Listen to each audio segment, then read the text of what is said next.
Hey, it's David Krasinski here. I wanted to take a quick minute just to walk you through doing an online loan application. That way, in case you get hung up on anything, you'll have this video as a reference. So I'm going to share my screen here for you real quick. Now you can see the application link right here. So you're basically going to go in. This one's pre-filled out for my email address so I could log in. But what I'm going to do is I'm going to set up a new account here.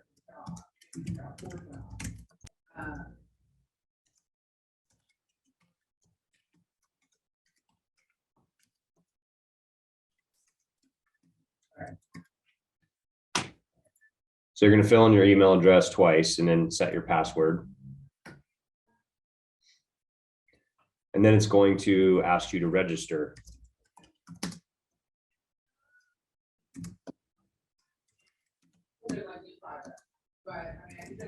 If you have a preferred name, you can fill in that. And if you'd like to receive text message updates, you can opt into that, or you can just say no. And you're just going to go to start application. So basically you're going to enter your information right here.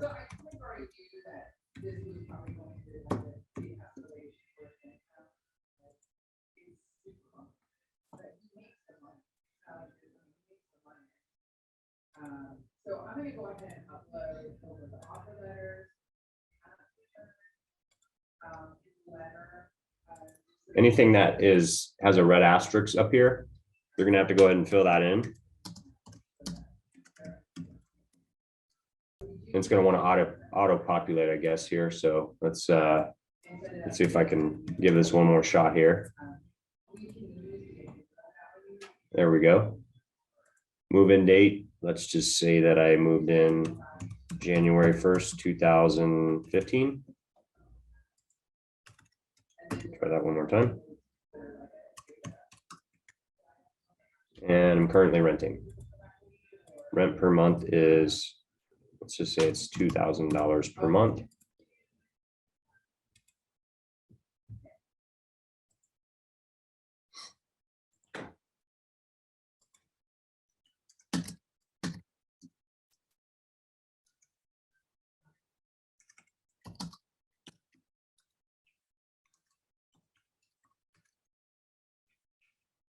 So it's best if you fill this in with the address, but for time's sake, I'm not going to do that.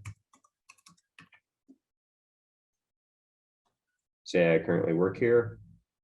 Current monthly income before taxes, that means your gross income. So if you make $50,000 a year, you would, or let's just say 60, you would basically put $5,000 here.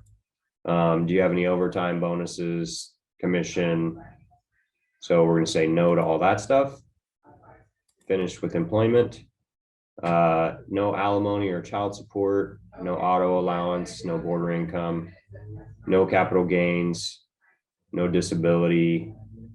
I'm going to say basically no for all these things, but if one of these situations applies to you, go ahead and fill that in.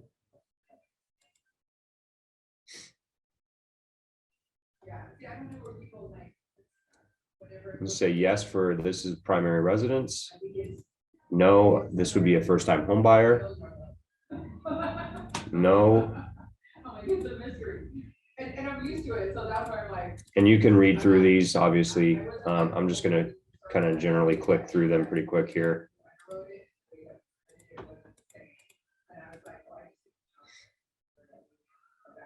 Here's the demographics.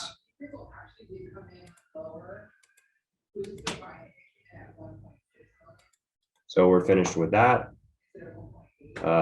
Here is, are you applying with a co-borrower? If you are, this is where you would say yes, but I'm going to say no just for time purposes here. I'm going to go in here and just say checking with Wells Fargo.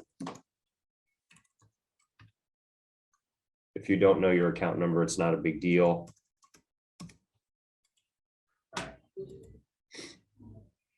If you have any other assets, you could put those in there. If you have any real estate, you would put that in there as well. I'm going to say no. just because I'm acting like a first-time home buyer here. So we're gonna say that we want to purchase. And then you're gonna say a home in Arizona for $400,000 with the down payment. If you don't know the down payment amount, you could just move over here and say 3%. And that will autofill in there. Primary residence, type of property, we're gonna say single family residence. Property more than likely not mixed use, so say yes. Realtor's name is John Smith. You would put your realtor's information in here, but I don't know John's email, so I'm just gonna say no. Cash gift with equity, grant, none. So we're gonna say continue. Finish that section. Looks like we're all done with this. Continue to submission, and you are ready to submit your application. And we would basically have your application. It's going to auto generate a document checklist, but I'm going to save that for another video here. And that way we can keep things rolling for you. And if you have any questions, we're happy to help. Thanks so much.